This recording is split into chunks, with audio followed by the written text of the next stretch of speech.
Bismillahirrahmanirrahim. Assalamualaikum warahmatullahi wabarakatuh. Selamat datang di channel Kirana, channel kisah Rasul, Nabi, dan peradaban bersama Agus Mu'alif Rohadi.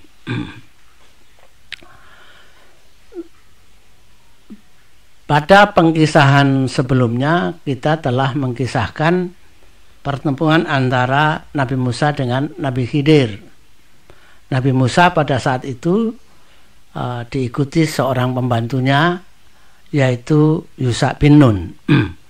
Peristiwa yang menggambarkan bagaimana sesuatu yang zahir atau empiris bertemu dengan yang gaib. Yang peristiwa yang zahir ada dalam apa yang disampaikan oleh Nabi Musa, dan yang gaib yaitu sesuatu yang disampaikan oleh Nabi Khidir kepada Nabi Musa. Tidak sama antara yang zahir dengan yang gaib pada peristiwa itu. Namun pada akhirnya yang berlaku adalah yang berasal dari yang gaib, yaitu yang telah dituliskan oleh Allah, ya. Sekarang kita masuk pada kisah berikutnya, ya. Yang kisah ini berarti setelah Nabi Musa bertemu Nabi Khidir dan Nabi Musa telah kembali ke pemukiman Bani Israel, ya. Saat itu Bani Israel masih di Barnea, ya, di sekitar Barnea. Sudah pindah dari Barnea, tapi tidak jauh dari Barnea, yaitu di mata air yang kita kenal dengan mata air Mireba atau Mirabah, ya. Yang di sana di pemukiman itu, di perkemahan itu Bani Israel ya cukup lama, ya. Di tempat itu Bani Israel mulai menjalani hukumannya untuk tidak bisa masuk Baitul Maqdis selama 40 tahun, ya. Banyak peristiwa, banyak tragedi yang tragedi akibat dari turunnya hukuman 40 tahun berputar-putar di padang gurun kepada Bani Israel. Ada yang putus asa kemudian ditelan oleh bumi, ada yang memaksa pergi ke Baitul Maqdis tapi gagal, ya. Dan akhirnya kembali ke perkemahan, ya. Perkemahan di sekitar Barnea itu sempat ada protes tentang masalah kepemimpinan, tapi akhirnya kepemimpinan tetap dipegang oleh imam Bani Israel saat itu adalah tetap dipegang oleh Nabi Harun, dan para imam diangkat dari suku Lewi, ya. Ada anak-anaknya Nabi Harun 4 orang dan beberapa orang lagi dari suku Lewi lainnya. Setelah beberapa lama, cukup tidak dikisahkan berapa lamanya, tapi ini adalah bagian dari menjalani hukuman 40 tahun. Akhirnya Bani Israel pergi dari Barnea. Di kitab Bilangan dikisahkan, ya,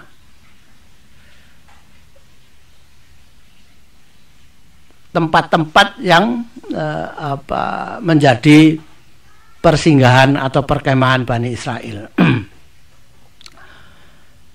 Secara ringkas, pada kitab Bilangan 20 ayat 14 sampai 29 dikisahkan, ya, dari Barnea kemudian Bani Israel bergerak ke utara, kemudian berbelok ke timur hingga ke suatu tempat yang kemudian diberi nama Beneyakan, ya. Dari sini bukan melanjutkan ke timur untuk berputar memasuki wilayah Moab agar dapat mendekati wilayah Baitul Maqdis, namun justru belok ke selatan, ya, Jadi semakin menjauh dari Baitul Maqdis. Hingga akhirnya sampai di suatu tempat yang disebut Hor Hagidgat. Sempat berhenti di sana beberapa lama, tidak diketahui secara persis berapa lama, tapi tidak ada peristiwa yang penting, terlampau penting di sana.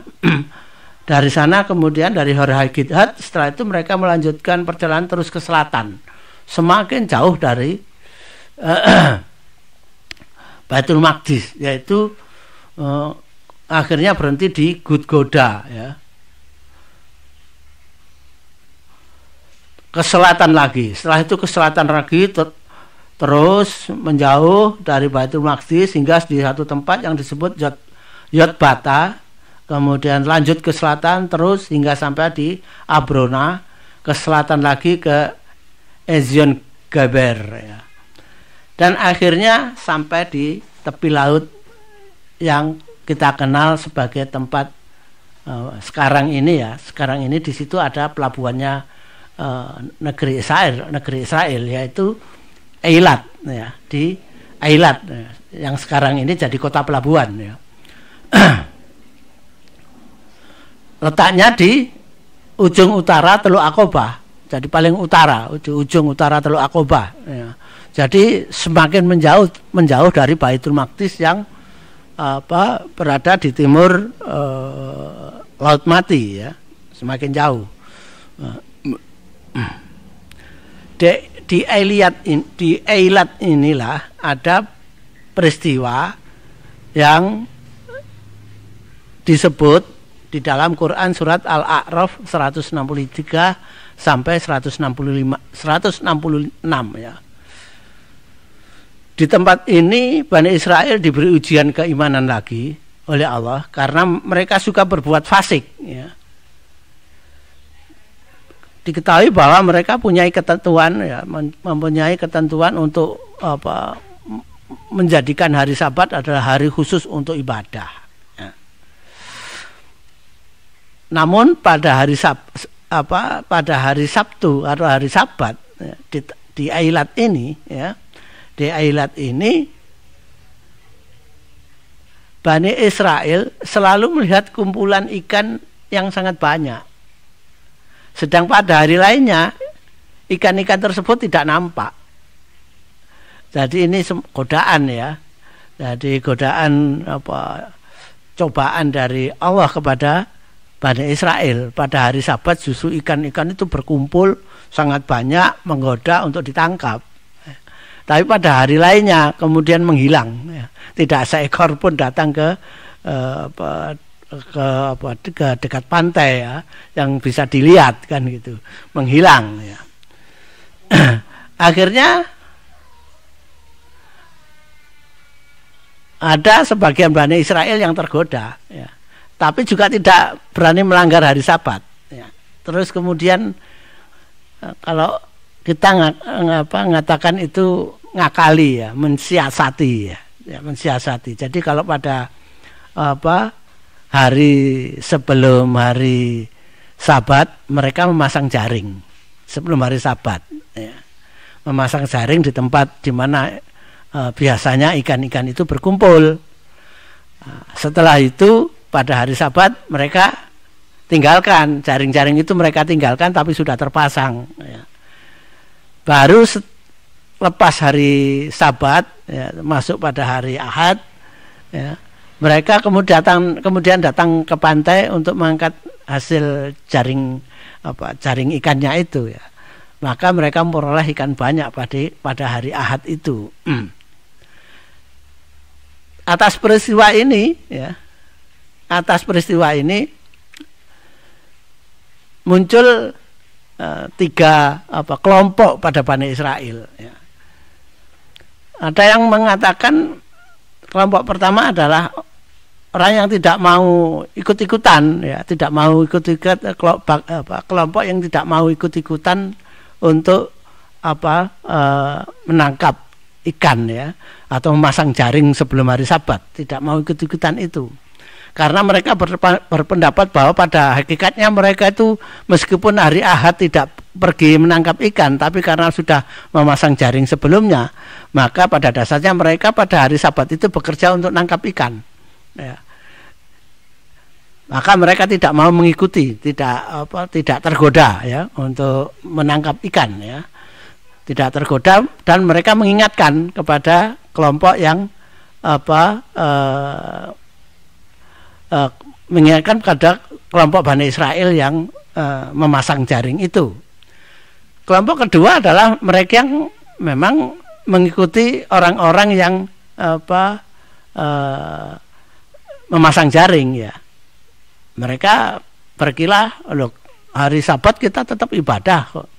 Hanya hari sebelum hari Sabat kita masang jaring. Nah, kan gitu. Jadi setelah hari Sabat kita ambil. Jadi hari Sabatnya itu ibadah kita. Jadi argumentasinya seperti itu.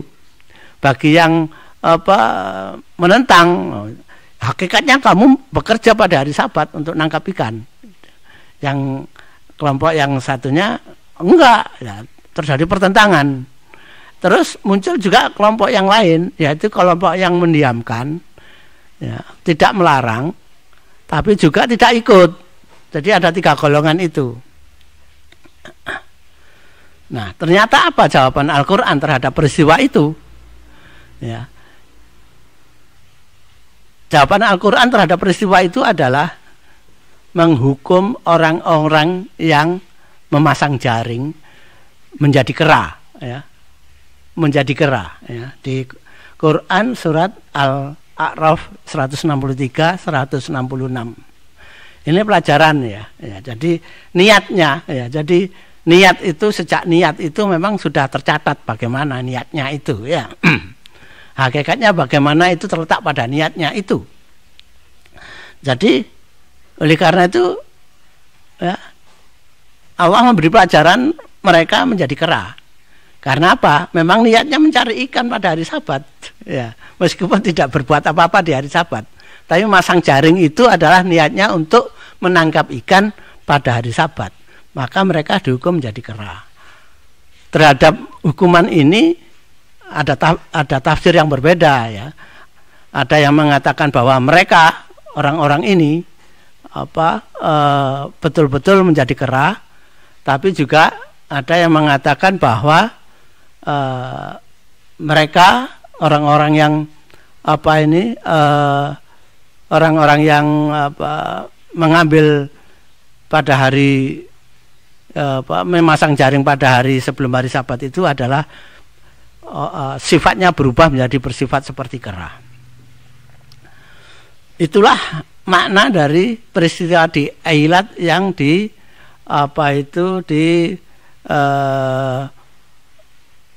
dikisahkan dalam Quran surat Al-A'raf 163 166.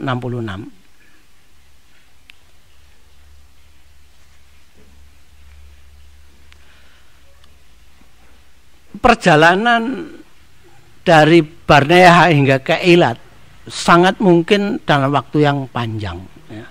Karena ini perjalanan 40 tahun ya, sangat mungkin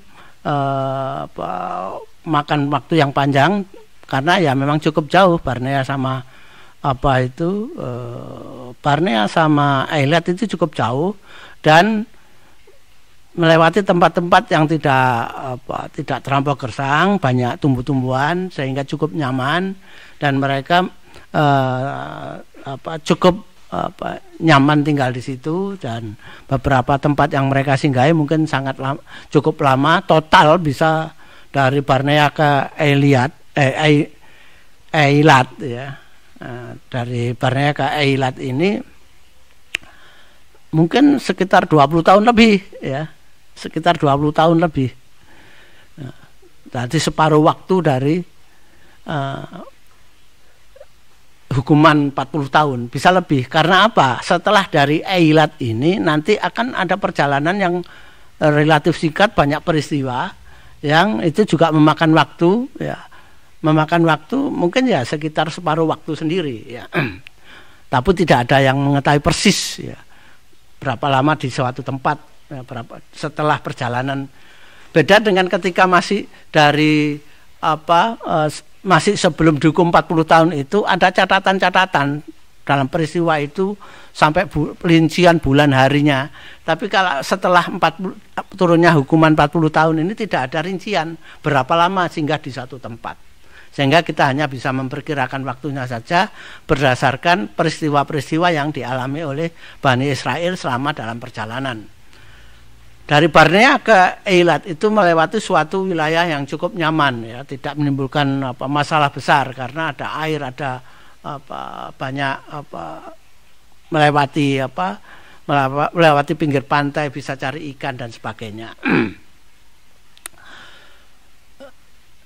Setelah di Eilat, ya, mungkin setelah dalam perhitungan 40 tahun itu mereka sudah merasa waktunya untuk mulai mendekat ke Baitul Maqdis lagi. Bisa diperkirakan perjalanan dari Barnea sampai Eilat ini sudah banyak yang meninggal, ya. Jadi Bani Israel yang ketika keluar dari Ramses itu di atas umur 20 tahun sudah banyak yang meninggal, ya. Dan Bani Israel yang saat berangkat dari Eilat menuju Baitul Maqdis ini sebagian besar sudah sangat mungkin telah berganti generasi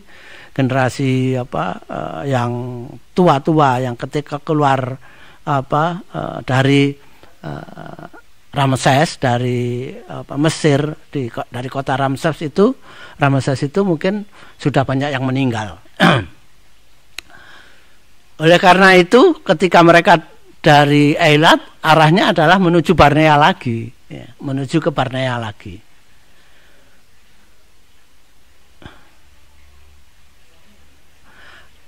Nah, Barnea ini di perbatasan antara Gurun Zin dan Gurun Paran, ya.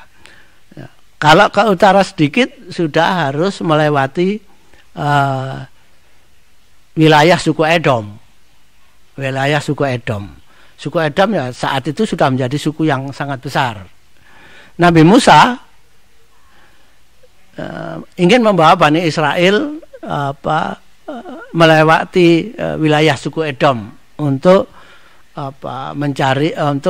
mendapatkan jalan yang lebih singkat, ya, untuk mendapatkan jalan yang lebih singkat dan lebih ramah, ya, lebih singkat, alamnya lebih ramah, ya, alamnya lebih bersahabat, ya, alamnya, sehingga Nabi Musa bermaksud melewati jalanan wilayah suku Edom.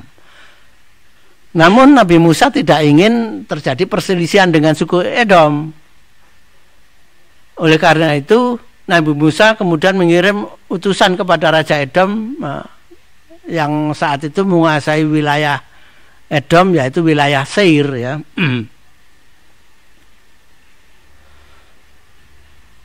Bani Israel minta izin hendak melewati jalan besar negeri Edom, tidak akan mengganggu ladang, kebun, tidak menyimpang ke kiri maupun ke kanan, ya.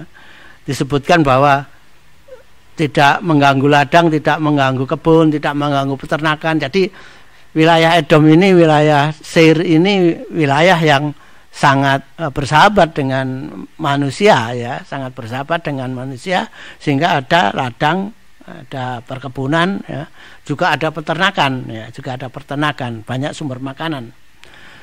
Namun jumlah Bani Israel ini kan besar jumlahnya, 1 juta lebih, ya. Raja Edom ketika menerima utusan dari Nabi Musa, ya, oleh Nabi Musa utusan ini diminta menjelaskan Bani Israel itu siapa, periwayatnya bagaimana, bahwa Bani Israel itu keturunan Nabi Yakub, masih saudara dengan bangsa Edom yang keturunan Esau, ya, saudara kembar Nabi Yakub itu, ya. Diterangkan semua peristiwa-peristiwa yang telah dialami oleh Bani Israel, disuruh menceritakan semua, ya, peristiwa-peristiwa sejak Nabi Yusuf hingga sampai mereka kemudian sampai di tempat itu. Namun mungkin karena jumlah orang yang sangat banyak dalam rombongan Bani Israel tersebut, Raja Edom mempunyai kekhawatiran, ya, lewatnya Bani Israel dalam wilayahnya dapat menimbulkan masalah yang tak terduga dan membahayakan rakyat Edom, Jadi khawatir terjadi perselisihan bisa mengarah kepada perang. Ya. Akhirnya Raja Edom menolak. Bahkan ketika setelah itu dikirim utusan lagi dan menyatakan akan membayar air yang membayar air yang diminum, ya. Mereka menyatakan hanyalah akan jalan kaki saja, membayar apa saja yang diminta, ya. Namun Raja Edom tetap tidak mengizinkan Bani Israel melewati wilayahnya. Bahkan karena Nabi Musa melalui utusannya itu juga bersikeras supaya mereka dapat pertolongan dari Edom, dan Raja Edom tidak mengizinkannya. Namun Nabi Musa khawatir terjadi perang. Ini juga menunjukkan bahwa masyarakat Edom jumlahnya cukup banyak, berani menantang perang. Jumlah Bani Israel 1 juta lebih, itu berarti Raja Edom atau masyarakat Edom atau keturunan Esau di wilayah Seir itu sudah cukup banyak, yang diperkirakan dapat kalau terjadi perang bisa mengimbangi kekuatan Bani Israel yang jumlahnya 1 juta lebih itu. Ya.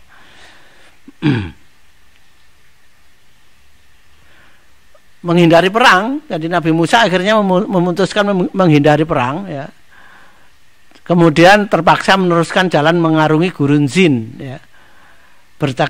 Yang ke arah utara, Gurun Zin ke arah utara mendekati Gurun Negev, ya. Ketika mereka ke utara menuju Gurun Negev, ya, tidak lama kemudian di hadapan mereka sudah terbentang gurun yang ganas, ya. Gurun yang ganas yaitu Gurun Hor yang tandus, ya. Gurun Hor yang tandus. Namun tidak ada jalan lain, mereka harus menyisir jalan perbatasan Edom dengan Hor, ya. Menyisir perbatasan jalan antara Edom dengan Hor dan mendekati Gunung Hor. Nah, di Gunung Hor ini ada peristiwa yang menunjukkan peristiwa ini sebenarnya Bani Israel telah cukup lama, ya. Sudah mungkin 35 tahun berputar-putar. Ya, sudah cukup lama, ya, yang menyiratkan bahwa perjalanan mereka mengarungi Gurun Zin, menjalani hukuman itu sudah mungkin lebih dari 35 tahun, ya. Di Gunung Hor ini turun firman Allah kepada Nabi Musa bahwa Nabi Harun segera dikumpulkan dengan leluhurnya.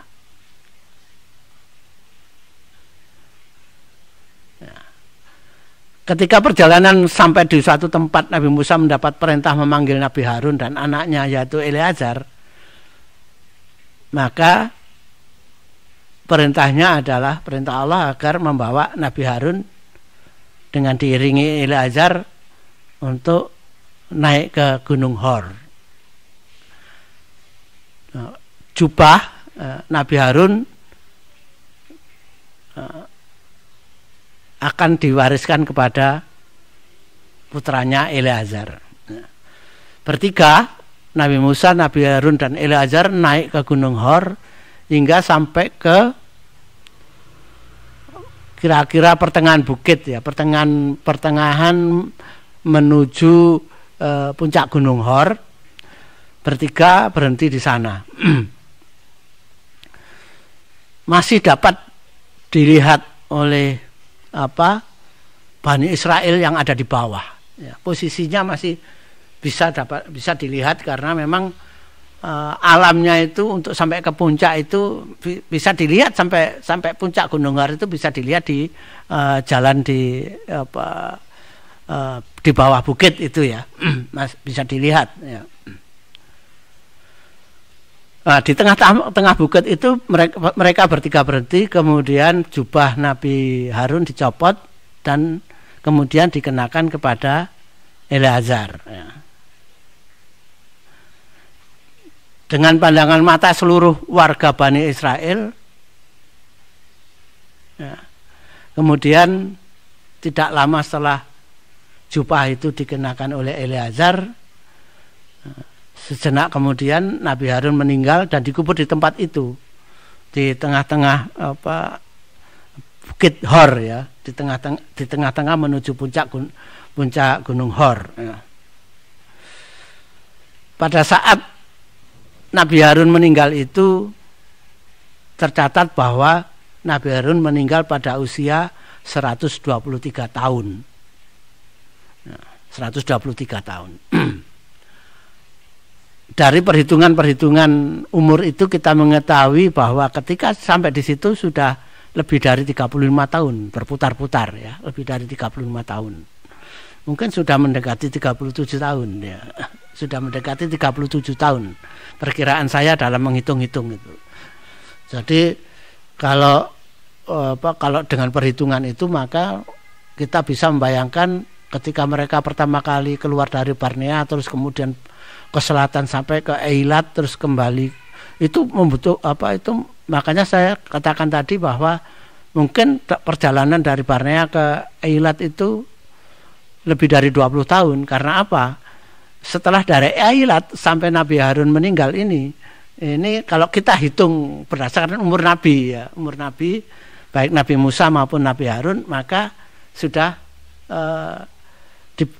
dapat diperkirakan antara 35 tahun 37 dan 37 tahun menjalani hukuman 40 tahun itu.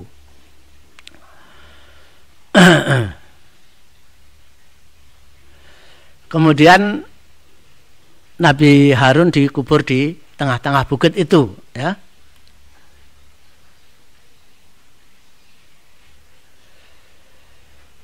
Dengan meninggalnya Nabi Harun di bukit itu, Bani Israel kemudian berkemah di bawah bukit itu. Bawah bukit itu sangat gersang, sebenarnya sangat gersang ya. Tapi Bani Israel berkemah di situ untuk menghormati Nabi Harun selama beberapa hari. Mereka menangis ya, di tempat itu. Ini adalah bangunan sederhana sebagai penanda bahwa di situ dikuburkan atau diperkirakan terletak Nabi Harun meninggal ya, di tempat itu. Ini adalah di tengah Bukit Hor. Jadi gersang sekali, berbatu ya, batu-batu. Di bawah bukit juga batu-batu. Di bawah kubur Nabi Harun ini juga banyak kuburan Bani Israel. Jadi setelah meninggalnya Nabi Harun dan Bani Israel berkemah di kaki Gunung Hor itu, ternyata cukup banyak juga Bani Israel meninggal. Saya melihat bahwa di bawah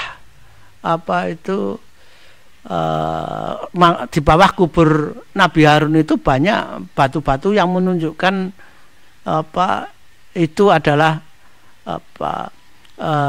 kubur Bani Israel ya. Cukup banyak, mungkin ribuan di situ ya, di tempat itu.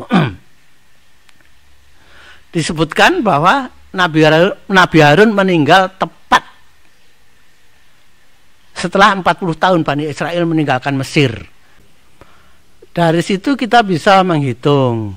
Sebelumnya kita telah menghitung bahwa Nabi Musa itu diangkat sebagai rasul kan umur 65 tahun ya. Nah, ketika mendapat hukuman 40 tahun berputar-putar itu, yang dihukum itu adalah mereka yang ketika keluar dari Mesir pada umur 20 tahun ke atas. Jadi ada selisih waktu sekitar 45 tahun kan. Jadi bisa kita perkirakan bahwa pada saat Nabi Harun meninggal itu sudah banyak Bani Israel yang meninggal ya, baik sebelum dihukum maupun setelah dihukum ya. Terutama ketika setelah dihukum yang hukuman itu jatuh di Barnea ya, itu ya sudah cukup banyak ya. Mungkin tinggal sedikit lagi generasinya Nabi Musa dan Nabi Harun yang masih hidup ya. Meskipun yang pada saat keluar dari Mesir umur 20 tahun juga masih cukup banyak, tapi ketika akan masuk Baitul Maqdis mereka ini semua yang ketika keluar dari Goshen umur 20 tahun ke atas ini meninggal semua ya. Jadi nanti yang masuk ke Baitul Maqdis itu adalah generasi yang ketika meninggalkan Goshen itu umur 20 tahun ke bawah.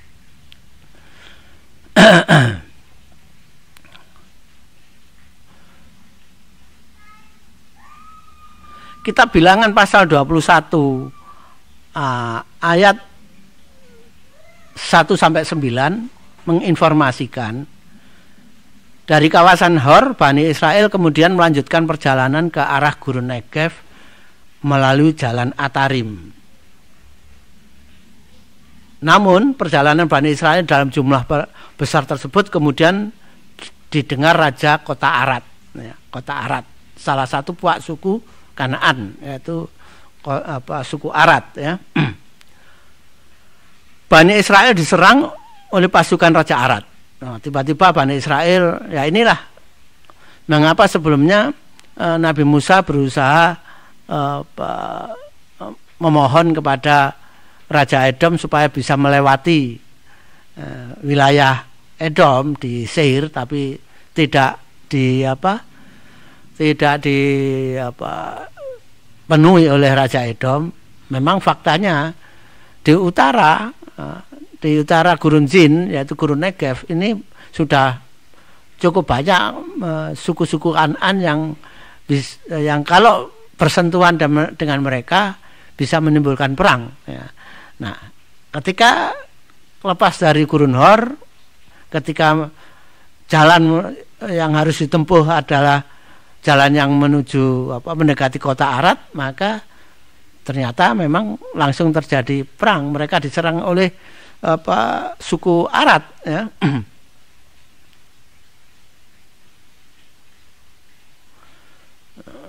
Serangan yang tiba-tiba ya, jadi Bani Israel tidak bersiap-siap karena ya mungkin tidak menduga ada serangan, dan serangan terjadi tidak terduga-duga. Kemudian ada beberapa orang Bani Israel dapat ditawan oleh pasukan Raja Arad. Atas kejadian tersebut kemudian Bani Israel bernadar, jika Allah menyerahkan musuhnya kepada mereka, maka mereka akan menumpas kota-kota mereka. Dan nadar tersebut dikabulkan oleh Allah ya. Jadi ini bagian dari ayat-ayat pada kitab Keluaran yang sebelumnya, bahwa musuh-musuh Bani Israel itu akan dihalau oleh Allah. Caranya yaitu tadi perang ya. Caranya itu perang. Yang tidak disebut di dalam sebagai musuh-musuh yang dihalau oleh Allah itu adalah suku Filistin ya, tidak disebut, sehingga suku Filistin sampai sekarang masih ada. Dan suku-suku Kanaan yang pertama kali jadi dihalau ini adalah suku Arad, dengan Bani Israel bernadar jika Allah menyerahkan musuhnya tersebut kepada mereka, maka mereka akan menumpas kota-kota mereka. Nah, tersebut dikabulkan Allah sehingga Bani Israel menumpas orang-orang Arad ya. Peperangan di kota Arad ini ya, karena peristiwa yang boleh dikatakan pembantaian etnis ya, pembantaian etnis ini, kemudian tempat itu disebut Horma ya. Yaitu tempat menumpas kaum suku Arad ya. Itu tempatnya sekarang menjadi kota ya, namanya Horma ya. Dari Horma Bani Israel kemudian setelah beberapa saat di sana, setelah peperangan selesai dan beristirahat di sana, Bani Israel kemudian melanjutkan perjalanan ke arah Laut Mati. Ya. Jadi semakin ke utara, ya, ke arah Laut Mati dengan menelusuri batas wilayah Edom, tetap menelusuri batas wilayah Edom. Ketika telah memasuki kawasan Gunung Nebo, Bani Israel kembali mengeluh keras tentang makanan yang telah mereka makan setiap hari selama puluhan tahun, sudah mendekati 40 tahun, sehingga mereka menjadi sangat bosan, ya, muak, kehilangan selera makannya. Ya, atas keluhan mereka ini Allah kemudian mendatangkan banyak ular berbisa, ya, ya, ular tedung yang sangat berbisa. Ya itulah, Bani Israel tidak belajar dari peristiwa sebelumnya bahwa keluhan mereka itu tidak beralasan, ya, karena mereka sebenarnya diselamatkan tapi justru menghujat, ya, hanya karena menemui kesulitan, ya. Kemudian yang menghujat ini mendapatkan hukuman dari Allah. Allah mendatangkan ular-ular tedung yang sangat berbisa, ya. Mereka ini yang menghujat ini kemudian digigit ular tersebut sehingga menemui kematiannya. Akibatnya apa? Yang lainnya segera berlarian, ya, menemui Nabi Musa minta tolong, didoakan supaya perbuatan dosa mereka diampuni Allah, supaya Nabi Musa berdoa kepada Allah untuk mengampuni mereka, ya begitulah Bani Israel, ya. Nah, atas peristiwa tersebut kemudian Allah memerintahkan Nabi Musa sebagai sebuah peringatan, ya, membuat tongkat itu ada lilitan ularnya, ya.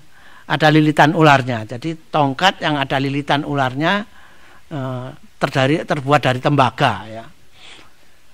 Nah, dan tongkat itu ditancapkan di atas bukit. Jika ada yang Bani Israel yang digigit ular lagi, segera diperintahkan memandang tongkat itu. Dengan memandang tongkat itu, mereka yang digigit ini kemudian sembuh, ya. Ya itu mukjizat, ya. Kita tidak bisa menganalisa mengapa kok memandang tongkat kemudian sembuh, ya. Tongkatnya masih ada sampai sekarang itu. Jadi tongkat yang dibuat Nabi Musa itu mungkin ini replikanya, ya. Tongkatnya sendiri mungkin sudah nggak ada, tapi tempat itu menjadi destinasi wisata, ya. Jadi ada replika tongkat Nabi Musa yang dililit ular itu. Jadi ini adalah replika, ya, replika tongkat Nabi Musa, tongkat yang dililit ular dari tembaga di Gunung Nebo. Disinilah peristiwa itu, mereka digigit ular itu, ya, di Gunung Nebo. Ini kalau sekarang sudah memasuki wilayah Yordania, ya. Kalau sekarang dengan demikian pada saat itu sudah mendekati wilayah suku Moab, ya.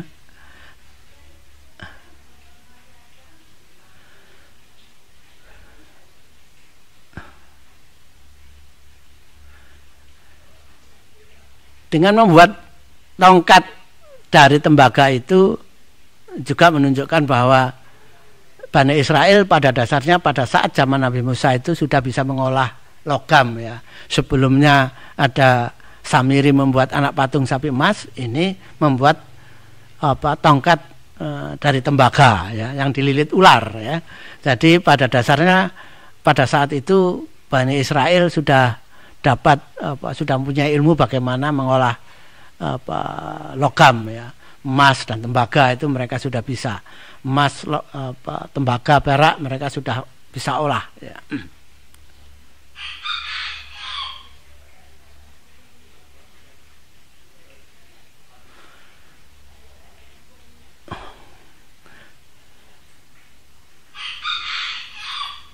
Ini adalah peta, ya. Ini adalah peta perjalanan Bani Israel sejak keluar dari Ramses hingga akhirnya sampai melewati Horma ya, sampai Gunung Hor ya. Jadi berputar-putar dari Ramses, Sukot, Etam, Marah Elim, ya, Dofka, terus sampai ke Gunung Sinai. Gunung Sinai itu tidak jauh dari Teluk Aqobah, ujung Teluk Aqobah sebelah selatan ya, dekat Horeb. Terus kemudian naik sampai ke Barnea, ke utara sampai ke Barnea. Dari Barnea kemudian turun lagi ya, turun lagi dari Barnea, kemudian turun lagi ke Hor-Haggidgad, Gudgoda, Yotbata, Abroma, Ezen-Geber, Eilat ya.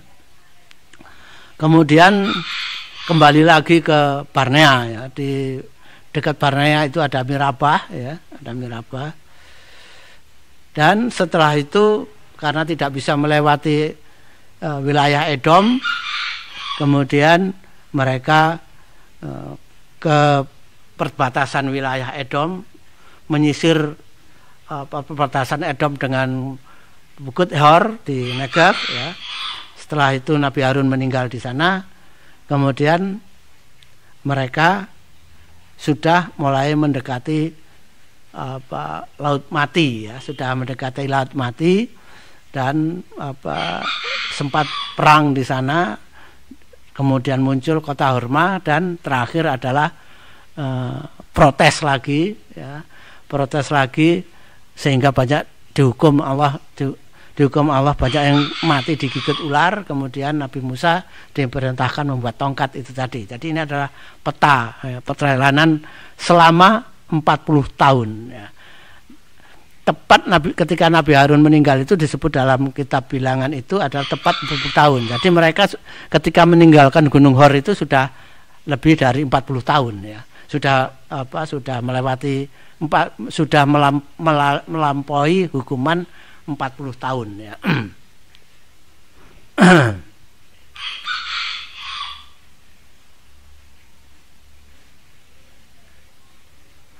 Kitab Bilangan pasal 21 ayat 10 sampai 20 menginformasikan perjalanan Bani Israel setelah pergi dari Horma di wilayah Arad, kemudian melewati wilayah suku Moab. Jadi masuk ke wilayah suku Moab hingga sampai wilayah timur Moab ya, wilayah timur Moab di Obot ya, dan mendirikan perkemahan di Abarim ya, di Obot ya. Jadi cukup jauh di Obot itu ya sudah di timurnya Sungai Yordan, jadi sudah masuk wilayah Moab dekat Zoar ya. Kitab Bilangan pasal 21 ayat 10 sampai 20 menginformasikan ya, bahwa di wilayah timur Moab di Obot ya, dan mendirikan perkemahan di Abarim. Setelah itu Bani Israel masuk ke tempat yang lebih subur lagi di wilayah Gurun Zin ya. Tidak terjadi peristiwa penting di sana ya. Tidak terjadi peristiwa penting di sana. Kemudian mereka tidak lama kemudian melanjutkan perjalanan lagi, berkemah di Zeret dekat Zoar. Nah, dari Zeret seharusnya Bani Israel bisa langsung masuk Baitul Maqdis, yaitu masuk ke Hebron. Namun ternyata mereka belum bisa masuk menuju Hebron karena Allah masih memalingkan mereka dari wilayah Baitul Maqdis. Mungkin cara memalingkannya itu adalah dengan mereka digoda dengan masuk ke wilayah yang lebih subur itu tadi ya. Sehingga mereka terus melanjutkan perjalanan menyisir daerah dekat Sungai Arnon hingga perbatasan wilayah antara bangsa Moab dengan bangsa Amori ya. Kemudian berkemah di seberang Sungai Arnon dekat padang gurun. Perjalanan dilanjutkan ke Matana, kemudian ke Nahalil, terus ke Bamot hingga akhirnya sampai di dekat puncak Gunung Pisgah. Puncak Gunung Pisgah ini adalah di Gunung Nebo. di Gunung Nebo ini nanti ada peristiwa yang sangat penting yang untuk menjelaskannya butuh waktu lama. Oleh karena itu untuk sesi kali ini kita cukupkan sekian, mudah-mudahan bermanfaat, menambah wawasan kita, wawasan kita tentang kisah Nabi Musa dan Nabi Harun dengan menelusuri ayat-ayat Al-Quran maupun ayat-ayat pada Taurat. Demikian, terima kasih, mudah-mudahan bermanfaat. Billahi taufiq wal hidayah. Assalamualaikum warahmatullahi wabarakatuh.